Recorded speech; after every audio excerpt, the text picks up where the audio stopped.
Hai semua, selamat kembali ke SKC Sunday School. Cikgu harap semua sihat dan baik ya. Okey, mari kita teruskan. Okey, mari kita doa bersama. Terima kasih Tuhan Yesus bagi hari yang indah ini. Terima kasih Tuhan untuk pengajaran Sunday School hari ini. Kami berdoa agar kami dapat belajar dan memahami-Mu lebih lagi Tuhan Yesus. Dalam nama Tuhan Yesus, kami berdoa. Amin. Okey. Mari kita lihat. Okey. Setakat ni apa yang kita telah belajar? Mari kita lihat ya. Apakah yang kita ketahui mengenai Tuhan? Apa yang kita telah belajar? Ingat tak? Okey, segalanya bermula dengan Tuhan. Ingat tak?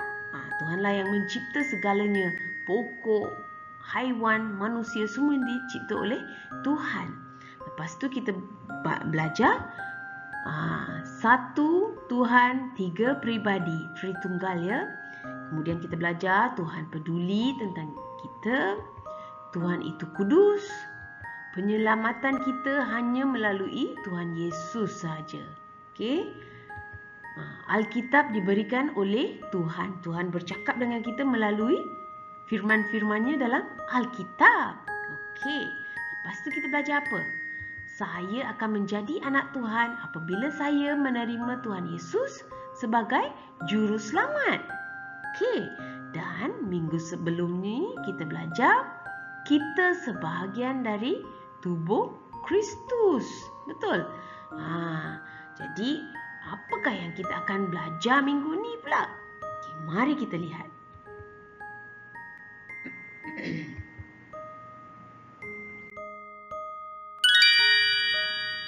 Okey, minggu lepas kita belajar kita sebahagian tubuh Kristus. Apabila kita percaya kepada Tuhan Yesus, kita menerima Tuhan Yesus sebagai juru selamat, kita semua menjadi sebahagian dari tubuh Kristus, iaitu gereja kita, semua yang percaya kepada Yesus menjadi sebahagian dari tubuhnya. Okey? Dan pula yang kita belajar minggu ni. Okay, minggu ni kita belajar bahawa kita harus menggunakan bakat kita. Okay, Tuhan mahukan kita menggunakan bakat kita. Okey, mari kita lihat apa maksudnya ni. Oops. Sebelum kita teruskan, mari kita berfikir. Okey, sebelum kita teruskan, mari kita fikirkan. Apakah bakat kamu? Kamu suka menyanyi tak? Apakah bakat kamu? Kamu pandai menari tak? Woohoo! Apakah bakat kamu? Kamu ni pandai memujuk orang tak? Kawan menangis boleh pujuk. Mak menangis, mak sedih, mak risau, boleh pujuk. Ini pun satu bakat. Kamu pandai menolong ke? Ada yang suka menolong mak, ada yang malas. Adakah ini bakat kamu? Suka menolong orang? Ataupun kamu minat memasak? Adakah ini bakat kamu? Kamu rajin membaca? Okey, apakah bakat kamu? Kesemua yang cikgu cakap tadi, semua adalah bakat-bakat kita ya. Kelebihan kita. Kesemua ini adalah bakat dan kelebihan dalam diri kamu. Okey? Menyanyi, memujuk, menolong, menari, membaca, memasak dan banyak lagi. Main bola, semua bakat kamu. Okey?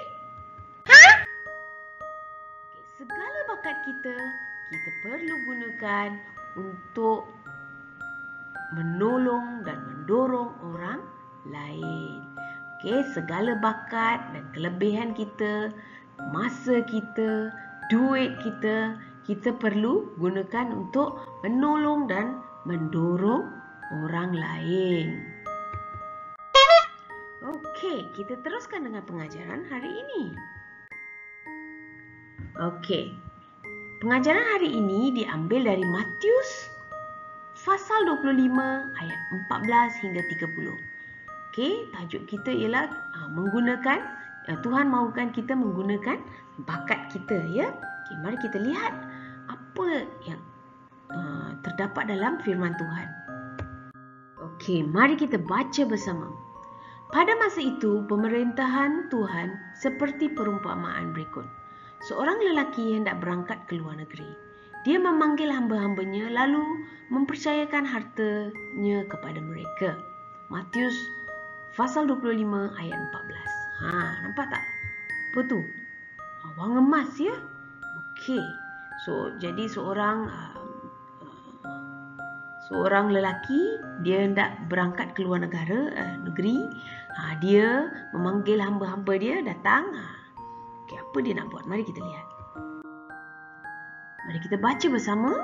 Setiap orang hamba itu diberikannya bahagian menurut kebolehan masing-masing. Yang seorang diberikan 5,000 keping wang. Yang lain diberikan 2,000 keping.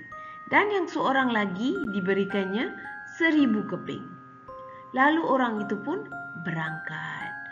Jadi tuannya pun berangkatlah.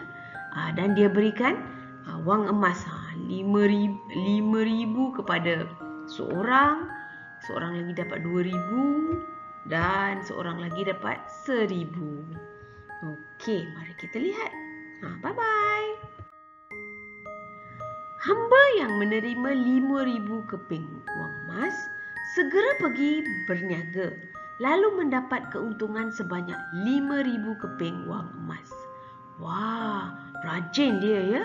Matius pasal 25 ayat 16. Rajinnya dia. Dia berusaha dan menggandakan wangnya, ya. Mari kita lihat. Woi, banyaknya 10,000 keping wang emas dia dapat. Hamba yang menerima 2,000 keping wang emas juga mendapat keuntungan sebanyak 2,000 keping wang emas. Hamba yang mendapat 2,000 keping wang emas dapat juga menggandakan wangnya.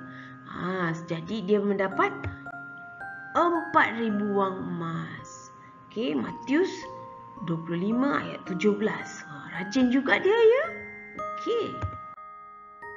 Tetapi hamba yang menerima 1,000 keping wang emas pergi menggali lubang di tanah lalu menyembunyikan wang tuannya. Aduh. Matius pasal 25 ayat 18. Apa terjadi kepada hamba ni? Mari kita lihat. Sebelum kita lihat tu, tengok tu, dia korek tanah tu, masukkan duit tu, habis tutup, sembunyikan wang. Okey, kita teruskan. Lama kemudian, tuan hamba-hamba itu pulang, lalu menyuruh mereka memberikan laporan tentang apa yang dilakukan dengan wangnya. Hai, saya dah balik. Matius pasal 25 ayat 19. Okey, tuannya balik dan meminta perhitungan apa yang mereka telah lakukan dengan wang yang diterima. Okey, mari kita lihat.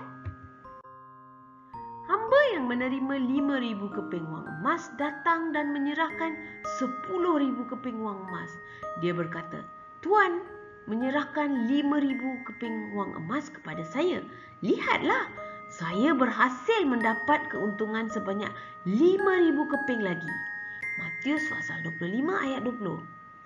Wow, banyaknya. Tada!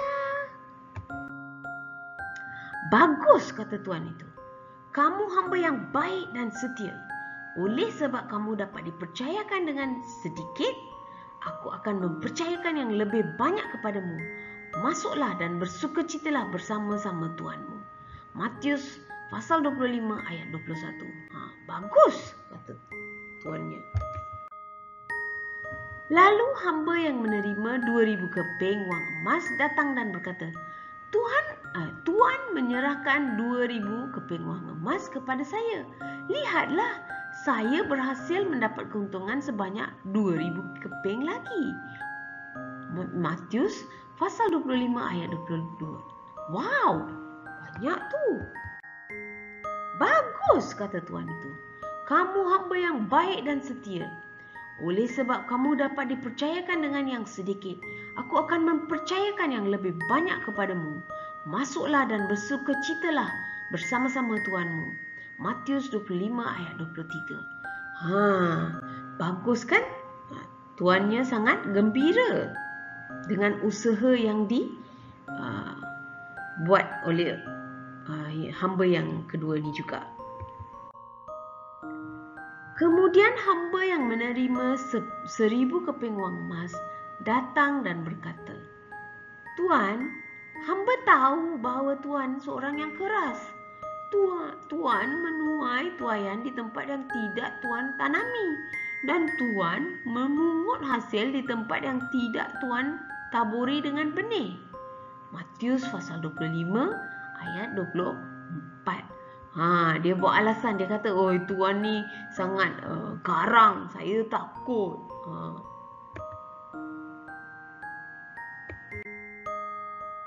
Okey, jadi mari kita teruskan.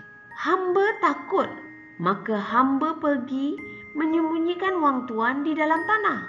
Inilah milik Tuan. Matius pasal 25 ayat 25. Dia kata dia takut, jadi dia jadi budak baik, dia sembunyikan duit tu, dia tak buat apa-apa dengan duit tu. Tuan dia keluar, dia korek balik dan dia bagi balik kat tuan dia. Tuannya tak suka ke suka? Mari kita baca. Kamu hamba yang jahat dan malas, kata tuan itu. Tidakkah kamu tahu bahawa aku menuai tuaian di tempat yang tidak aku tanami dan memungut hasil di tempat yang tidak aku taburi dengan benih? Matius 25 ayat 26. Jika demikian, seharusnya kamu simpan wangku di bank, supaya apabila aku balik, aku dapat menerima wangku kembali dengan faedahnya. Masuk bank, kata dia. Matius pasal 25-27. Tuannya marah, dia kata, okey, kalau tak pakai pun paling busuk masuklah kat dalam bank tu, dapatlah duit sikit. Dia tak suka dengan hambanya yang pemalas ni. Okey, buat alasan aja dia. Kemudian tuan itu berkata kepada hambanya yang lain, ambil wang itu daripadanya dan berikan kepada orang yang mempunyai 10,000 keping wang emas. Matius 25 ayat 28. Dia kata berikan. Nampak tu, dah berikan kepada yang ada banyak dah. Setiap orang yang mempunyai sesuatu akan diberikan lebih banyak lagi supaya dia beroleh lebih daripada cukup. Tetapi orang yang tidak mempunyai apa-apa, sedikit yang ada padanya akan diambil juga. Matius pasal 25 ayat 29. Tentang hamba yang tidak berguna ini, buanglah dia keluar tempat yang gelap. Di sana dia akan menangis dan menderita. Matius 25 pasal 25 ayat 30. Nampak tu. Okey, apakah maksudnya cerita perumpamaan ni yang diberikan oleh Tuhan Yesus? Mari kita lihat. Okey, apakah yang kita ketahui mengenai Tuhan? Tuhan inginkan kita menggunakan bakat kita. Okey, hamba dalam perumpamaan ini, seperti kita semua, saya dan kamu. Kita semua hamba Tuhan. Kita semua dipanggil mentaati Tuhan. Kita mentaati Tuhan dengan menolong dan prihatin ke atas orang lain. Kita ni semua seperti hamba dalam cerita ni, ya. Tuhan memberikan kita banyak dan dia inginkan kita menjadi pengurus yang baik, ya. Okey, mari kita lihat seterusnya. Wang emas adalah seperti wang emas dalam perumpamaan tadi, ya, adalah seperti kesemua bakat dan minat yang kita ada. Hati yang prihatin dan penyayang, minat menyanyi, menari, membaca, dan juga bakat, masa dan duit yang kita ada. Ini semua umpama wang emas yang dalam cerita itu. Okey? Kesemua bakat kita, minat kita, hati kita yang ingin menolong orang lain, duit kita, masa kita, semuanya seperti wang emas dalam cerita ini. Setiap seorang dari kita ada berbagai bakat. Ada yang pandai melukis, ada yang pandai menyanyi, ada yang suka membaca, ada yang bersifat prihatin. Tengok mak sedih, mak nampak sedih lah, mari saya tolong. Boleh saya buat apa-apa? Ada yang pandai memujuk, ada yang suka menolong. Okay? Kita ni semua berlainan dan boleh membuat perkara-perkara yang berlainan. Setiap kita unik. Kita ni berlainan, istimewa, ya. Jadi, seperti dalam perumpamaan kita, Tuhan telah memberikan kita banyak bakat dan minat kerana kemurahan hatinya, kasih karunia-Nya. Okey, kita tidak layak, tetapi sebab Tuhan kasihkan kita, Tuhan sayangkan kita, Tuhan memberikan kita bakat dan minat, wang dan masa dalam kemurahan hatinya. Dia mahukan kita menjadi pengurus yang baik atas hadiah dan bakat yang kita terima. Tuhan mahukan kita bersyukur dan menggunakan bakat, wang dan masa yang kita terima untuk menolong orang lain. Kita tak boleh simpan aja macam hamba seorang tu, ya. Kita mesti menggunakan bakat yang kita ada. Okey? Seperti dalam perumpamaan kita, kalau kita menjadi pengurus bakat, masa dan wang kita dengan baik, kalau kita prihatin dan mencari jalan menolong orang lain, Tuhan akan suka dengan kita. Tuhan akan memberkati usaha kita dan menambahkan lagi bakat dan minat kita. Jadi kita akan berkembang. Kita akan menjadi lebih baik apabila kita menolong orang lain. Dan seperti dalam perumpamaan kita, okey, ingat tak hamba yang pemalas tu? Jika kita malas atau pentingkan diri sendiri, jika kita tidak menguruskan bakat, masa dan duit kita dengan baik, Tuhan mungkin marah dan mengambil balik bakat dan minat kita. Tuhan mahukan kita menjadi lebih baik lagi. Jadi kita tak boleh pentingkan diri, malas dan simpan saja bakat kita, tak berusaha, tak buat apa-apa. Tuhan mungkin marah dengan kita dan mengambil balik bakat kita. Okey, mari kita teruskan. Jadi, hari ini kita belajar bahawa Tuhan inginkan kita menggunakan bakat kita. Kita perlu menguruskan bakat, masa dan wang kita dengan baik. Kita perlu fikirkan cara menggunakan bakat, masa dan wang kita untuk menolong orang lain. Jangan asyik fikir tentang diri kita je. Kita mesti fikirkan tentang orang lain. Kita tidak boleh malas atau pentingkan diri sendiri. Tuhan akan suka dengan kita apabila kita menjadi pengurus yang baik ke atas bakat, masa dan wang yang diberikan oleh Tuhan sendiri. Okey? Jadi semua bakat yang kita ada, kita gunakan untuk menolong orang, untuk membantu orang, mendorong orang lain. Okey? Okey, ayat hafalan kita untuk minggu ini diambil dari 1 Petrus pasal 4 ayat 10. Okey, mari kita baca bersama dulu. Setiap orang daripada kamu sudah menerima kurnia yang berlainan daripada Tuhan. Oleh itu, sebagai pengurus baik bagi kurnia Allah, kamu mesti menggunakan kurnia-kurnia itu untuk kepentingan semua orang. Apa maksudnya ni?